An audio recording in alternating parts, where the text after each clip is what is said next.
నమస్తే అండి అందరికీ. అందరూ ఎలా ఉన్నారు? అందరూ బాగుండాలి, అందరిలో మనము ఉండాలి. ఈరోజు ఏకాదశి అంటే నిన్నైతే మనకు క్యాలెండర్ ప్రకారం నిన్న ఏకాదశి, కానీ ఇస్కాన్ టెంపుల్లో వాళ్ళ లెక్క ప్రకారం మాత్రం ఈరోజే ఏకాదశి. ఏకాదశి ద్వాదశి కలిసిన గడియల్లో ఏకాదశి భగవద్గీత క్లాసులు పారాయణ చేపిస్తారనమాట. అందుకని చెప్పి ఇస్కాన్ వాళ్ళకి సంబంధించిన వరకు ఈరోజు ఏకాదశి. అలాగే ద్వాదశి గడియలు కూడా ఉదయం 6 గంటల నుండి 6:30 వెళ్ళిపోతుందన్నమాట ద్వాదశి గడియలు కూడా. అందుకని చెప్పి పారాయణ కూడా ద్వాదశి పారాయణ కూడా తెల్లవారుజామున 6:30 లోపు కల్లా అయిపోవాలి అని చెప్పారు. ఇంకా శంఖం పువ్వులు మాల ఇలాగ అల్లాను కదా, ఇంకా స్వాముల వారికి అయితే వేసి పూజ అయితే అలా చేసుకున్నాము. పొద్దున్నే అడ్లు పిండి తక్కువగా ఉంది, అందుకని చెప్పి కొంచెం బొప్పాకాయ దానిమ్మకాయలు తింటున్నాము. చెరొకట్టే అవుతుంది, అందుకని ఇంకా ఇవి ఉన్నాయి కదా ఇవి కోసుకుని తిందాము, చెరొకట్టు వేసుకుందాము అని ఇక ముందుగా అయితే ఫ్రూట్స్ కోసేసి ఇచ్చేసాను ఆయనకి. తిని మధ్యాహ్నం వరకే డ్యూటీ ఉంది, వెళ్ళిపోతారనమాట. ఇంక క్యారేజీ అది ఇప్పుడేమీ హడావిడిగా నేను చేయవసరం లేదు. ఇవేమో కడిగిన గిన్నెలు అలాగే ఉన్నాయి, పొద్దున పూట సర్దుతానమాట. ఇంకా వంట అంటూ అట్లా ఏమీ చూపించలేదులేండి. నేను వంట చేసింది అది లైవ్ అయితే పెట్టాను, కానీ ఇంకా వీడియో అయితే అట్లా ఏమీ చేయలేదు. టిఫిన్ చేసింది అట్లా ఏమీ చేయలేదు. అయితే బట్టలు అయితే ఉతికేసాను. ఉతికానే కానీ అంతా మబ్బుగా మంగారుగా ఉంది, ఎండే రాలేదు. ఒక్కొక్కసారి ఎండపొడ వస్తుంది పోతుంది. ఇంకా ఎలాగోలా గాలికి ఆరిపోయినవన్నీ తీసుకొచ్చేసి మడతలు పెట్టేసేద్దాము. ఇంకా అలాగా కుప్పగా వేస్తే కుప్పగానే ఉంటాయి అని చెప్పి పెట్టేశాను. పిల్లలు ఎవరు ఉండరు కదా, అందుకని చెప్పి వారానికి ఒక్కసారే మారుస్తూ ఉంటానన్నమాట బెడ్షీట్స్ అవి. లేదంటే పిల్లలు ఉంటే 3 రోజులకి తీసేసి వాష్ చేస్తూ ఉంటాను. ఇంకా ఈ తీసుకొచ్చినవన్నీ ఇలాగా మడతలు పెట్టేసేసి అల్మారాల్లో ఎక్కడెక్కడ సర్దేసేద్దామని చెప్పి మడతలు పెట్టేస్తున్నాను. అలాగే మా బట్టలు కూడా ఉతకాల్సిన బట్టలు ఉన్నాయి. ఒకరోజు ఉతకపోయినా కూడా 2 రోజులకి ఎక్కువ బట్టలుగా అనిపిస్తాయి. అందుకే నేను బట్టలు గిన్నెలు ఎప్పుడప్పుడు వదిలిచ్చేస్తూ ఉంటానన్నమాట. అట్లా ఎప్పుడు పని అప్పుడు చేసుకుంటేనే ప్రశాంతంగా ఉంటుంది. ఎప్పటికైనా చేసుకోవటం తప్పదు కదా అని చేసేస్తూ ఉంటాను. ఇంకా ఈరోజు మాత్రం బెడ్షీట్లు ఉతికేయాల్సిందే, ఒక వారం అయిపోయింది అని చెప్పి తీసేసి పొద్దున్నే లేవటమే నానబెట్టేశాను. 1 గంట నానిన తర్వాత అయితే ఉతికేసాను. ఆరిపోయినవి తీసుకొచ్చి మడతలు పెట్టేసి ఎక్కడెక్కడ సర్దేస్తున్నాను అనమాట. ఇంకా ఈ మంచం మీద అంతా కూడా దిండ్లు ఇటు అటు పడేసి ఉన్నాయి కదా, ఇక ఎక్కడెక్కడ పెట్టేసుకుందాము, ఇదంతా దులిపేసేద్దాము. నాకు ఒక్కదానికి ఇది మంచం మీద బెడ్షీట్ వేయటానికి అసలు అవ్వదనమాట, తీసి వేయాలంటే. అందుకని చెప్పి ఇంకా 4 పక్కల తిరుగుతున్నా మంచం చుట్టూ, ఎటు సర్దేసేసి ఎటు మడత అటు లాగేసేస్తే దుమ్ము ఏమైనా ఉన్నా కూడా దులిపేసేసాను. ఏమీ లేదు, ఇంక ఇలా మడతలు పెట్టేసేస్తే మళ్ళీ ఇంకా రేపు పొద్దున వరకు వేసే పని ఉండదు. అందుకని చెప్పి శుభ్రంగా 4 పక్కల ఇలాగా బెడ్షీట్ అయితే దులిపేసి లాగి పెట్టేసేసి మడతలు ఫోల్డ్ చేసేసాను పరుపు కిందకి. ఇంకా ఆ తర్వాత అయితే మాప్ పెట్టేసేద్దామని చెప్పి ముందుగా ఇల్లు ఊడుస్తున్నాను అనమాట. పొద్దున ఊడ్చాను, కానీ మాప్ పెట్టే ముందులు కూడా ఊడుస్తాను. ఈ మంచం ఏంటంటే 2 మంచాలు కలిపి ఒక మంచం కదా, అటు సగం వరకు చీపిరి అందిద్ది, ఇటు పక్కన సగం వరకు చీపిరి అందుతుంది అనమాట. అటు నుంచి ఇటు చివరి వరకు అందదు. ఇంకా అందుకని చెప్పి కొంచెం కష్టంగానే ఉంటుంది ఊడవాలంటే. బారు చీపిరి అయితే కొంచెం బాగానే ఉంటుంది, ఇది కొంచెం అరిగిపోయిన చీపిరి కదా. ఇంకా 2 పక్కల 2 సగాలుగా అటు ఇటు శుభ్రంగా తుడిచేసేసి మంచం కింద ఏమి దుమ్ము అట్లా ఏమీ ఉండకోకుండా నీట్గా ఉంటుంది అనమాట. ఇలా ఎప్పటికప్పుడు మనం ఊడ్చేసుకుని మాప్ పెట్టేసుకుంటే అసలు శుభ్రంగా ఉంటుంది. మంచం కింద ఏమీ లేకోకుండా ఉంటే చాలా ప్రశాంతంగా ఉంటుంది పడుకునేటప్పుడు కూడా. కానీ రూమ్ ఖాళీ లేనప్పుడు మంచం కింద కూడా పెట్టిన సామాన్లు ఆ రోజులు కూడా ఉన్నాయన్నమాట. కానీ ఇప్పుడు పెట్టే అవసరం లేదు. సామాన్లు కూడా మంచాల కింద పెట్టాల్సినవి ఏమీ లేవులే. అవి ఉన్న కాడి నుంచి తీసి ఊడ్చి సర్దలేక చాలా బాధపడేదాన్ని అనమాట. ఇప్పటికైనా సామాన్లు ఎక్కువేనని బాధపడతాను. ఆ సోఫాలు అవన్నీ వద్దంటే ఈయన వినుకోకుండా తీసుకొచ్చి పెట్టారు.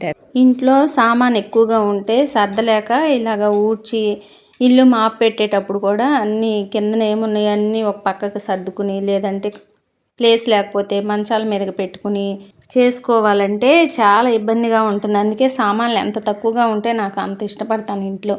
కానీ ఈయన నా మాట వినరు. అది కావాలి ఇది కావాలని అన్నీ చేరుస్తూ ఉంటారు. ఆయనకే చేసేది నేను, బాధపడేది నేను.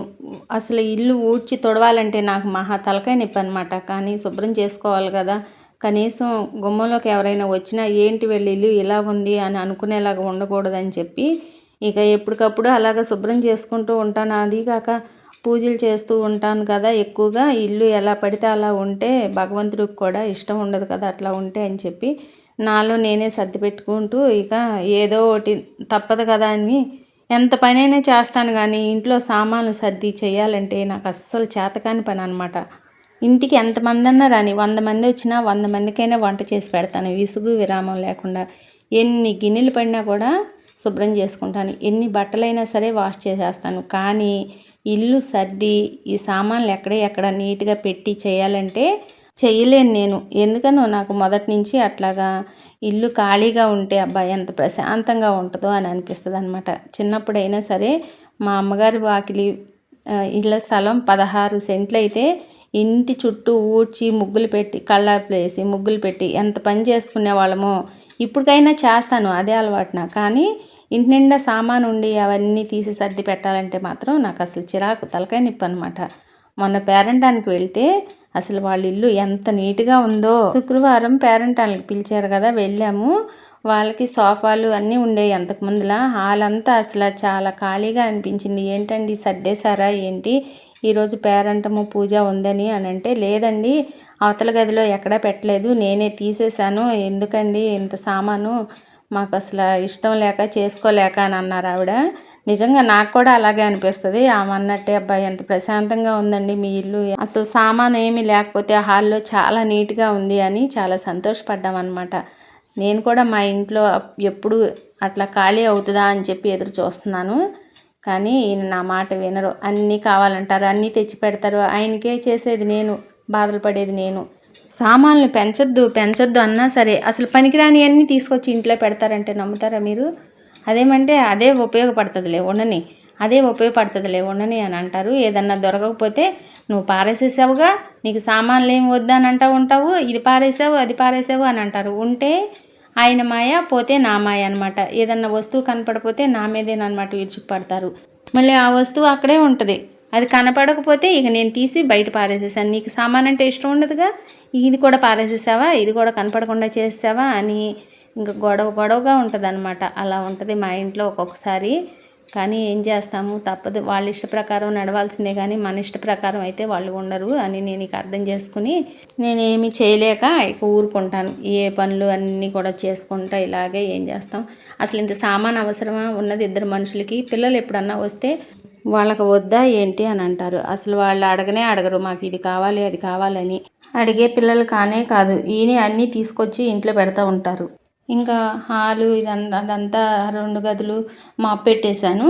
ఇంకా వంటగదిలోకి వచ్చేసి స్టవ్ అంతా శుభ్రం చేసేసేద్దామని చెప్పి ఇలాగా స్క్రబ్బర్ తీసుకుని శుభ్రంగా తోమేసేసి నీళ్లు పోసేసి కడిగేస్తానమాట. చాలా నీట్గా ఉంటుంది వంటగది, ప్రశాంతంగా ఉంటుంది అనమాట ఇలా శుభ్రం చేసుకుంటే ఎప్పటికప్పుడు. నేనైతే ఒకరోజు మార్చి ఒకరోజైనా కడుగుతాను. రోజు పైన అయితే తుడిచేస్తాను అనమాట.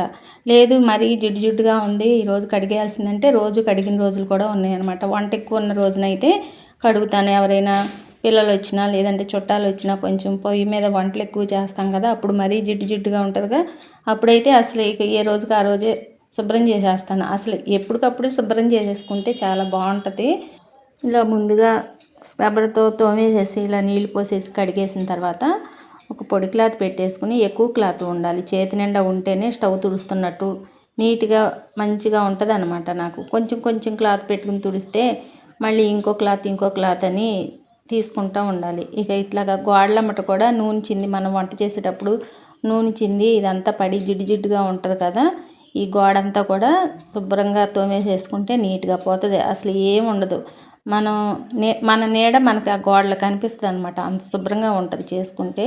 ఇక ఇట్లాగా పొడి క్లాత్ పెట్టేసుకుని తీసేసినవి ఏమైనా కాటన్ బట్టలు ఉంటాయి కదా, అవన్నీ జాగ్రత్తగా దాచేసి ఉతికేసి మడతలు పెట్టేసేసుకుంటూ ఉంటాను. ఎప్పుడు అవసరమైతే అప్పుడు ఇలా తీసేసుకుని పొయ్యి దగ్గర కానీ వంటగదిలో గిన్నెలు కాలకుండా పట్టుకుని దించడానికి కానీ దేనికైనా ఉపయోగపడుతుంది. కాటన్ క్లాత్ ఉంటే చాలా ఉపయోగం అనమాట. అదే సిల్క్ అయితే అసలు మనకి ఎందుకు యూజ్ ఉండదు. కానీ కాటన్వే నేను దాచిపెడుతూ ఉంటాను.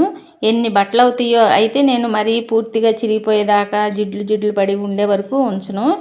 ఇంకా 4-5 సార్లు వాడిన తర్వాత ఇది వద్దు అనుకుంటే చెత్తబుట్టలో వేసేస్తాను అనమాట. అలా చాలా ఉంటాయి, బ్లౌజులు కానీ, లేదంటే వాడిన లుంగీలు కానీ, నైటీలు కానీ, లేదంటే ఇలాగ శారీ పెట్టికోట్స్ కానీ తీసేసినవి ఉంటాయి కదా, అలాంటి కాళ్ళ కింద తుడుచుకోవటానికైనా. అంటే మనం మ్యాట్లు వాడతాము, అయినా సరే అన్నిటికీ మ్యాట్ వాడలేం కదా. కొంచెం నేల మీద నీళ్లు పడినాయి అనుకోండి, గబుక్కున మ్యాట్తో తొడవలేం కదా, పొడి గుడ్డ తీసుకొచ్చేసి పాత క్లాత్ ఏదన్నా ఉంటే తుడిచేసుకుంటాం కదా, అట్లాగనమాట. ఇక దానికోసమని చెప్పి నేను ఎన్నైనా కాటన్ ముక్కలే ఎక్కువగా దాచిపెట్టుకుంటూ ఉంటానన్నమాట.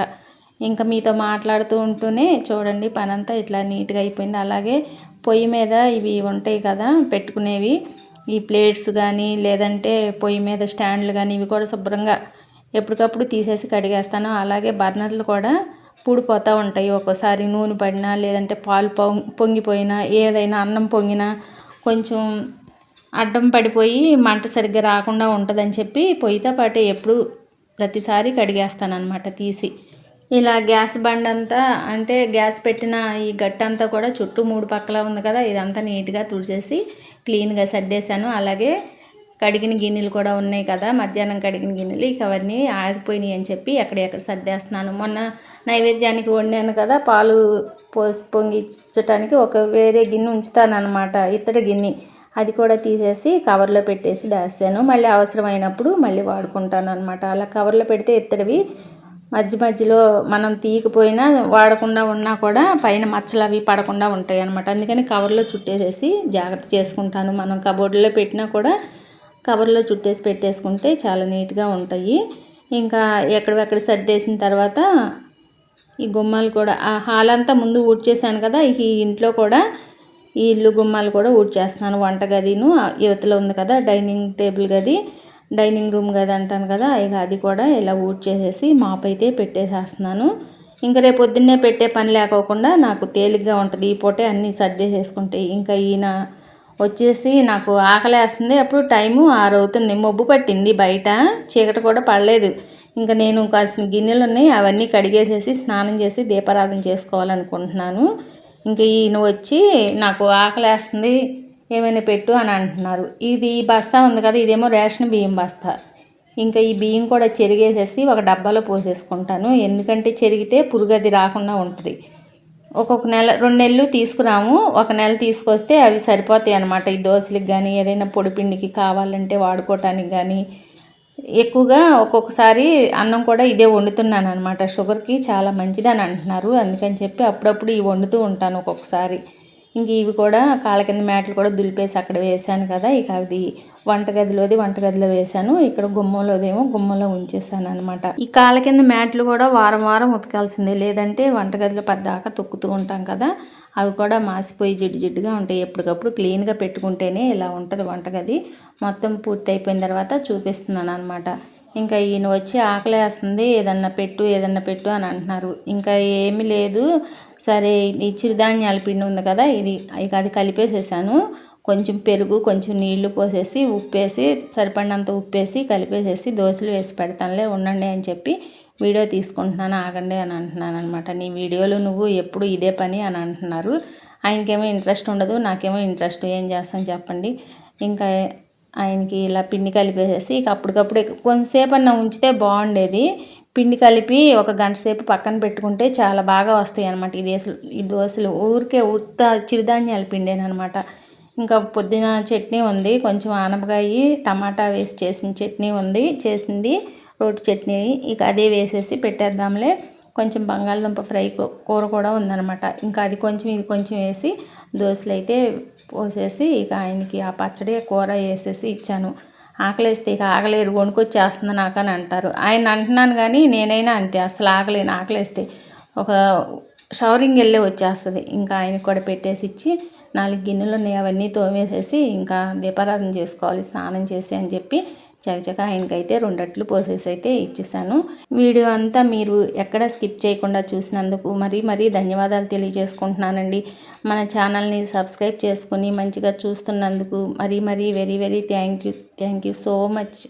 ఎందుకంటే ఇంకా ఎక్కువగా మీకు ఎంత చెప్పినా కూడా తక్కువే అవుతుంది. నన్ను సపోర్ట్ చేస్తున్న మీ అందరికీ, సబ్స్క్రైబ్ చేసుకున్న వాళ్ళు, చేసుకోకుండా చూస్తున్న వాళ్ళు అందరికీ కూడా మరీ థ్యాంక్ యూ చెప్తున్నాను. అలాగే సబ్స్క్రైబ్ చేసుకోకుండా ఉన్న వాళ్ళు కూడా సబ్స్క్రైబ్ చేసుకోండి. ఉంటానండి. ఈ రోజుకి ఇదే వీడియో. మరొక మంచి వీడియోతో మీ ముందుకు వస్తాను.